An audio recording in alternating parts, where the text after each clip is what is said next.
ಮಾರ್ಗವಾಗಿದೆ. పక్కలో చేతి విచ్చి చెప్పండి, నేను మార్గంగా చూపిస్తాను. ಚಿಂತೆ ಮಾಡಬೇಡ್ರಿ, ಚಿಂತೆ ಮಾಡಬೇಡ್ರಿ, చింత చేయొద్దండి, ಸೋತು ಹೋಗಬೇಡ್ರಿ. సోలు పోవద్దండి. ದೇವರು ನಿಮಗೆ ರಾಜ್ಯ ಮಾರ್ಗವನ್ನು దేవుడు నీకు రాజ్య మార్గాన్ని చూపిస్తారు. హల్లెలూయా, హల్లెలూయా. ನಡೆದು ನಡೆದು ಬಲಿದು ಹೋದ್ರಾ,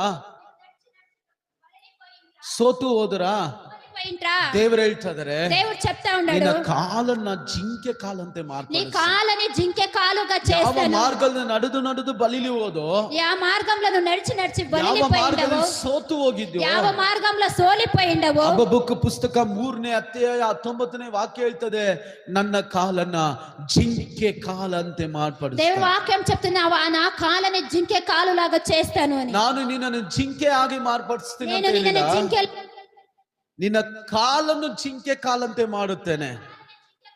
ಜಿಂಕೆ ಓಡೋದು ನೋಡಿದ್ದೀರಾ? ಯಾರಾದ್ರೂ ನೋಡಿದ್ದೀರಿ ಜಿಂಕೆ ನೋಡೋದನ್ನ?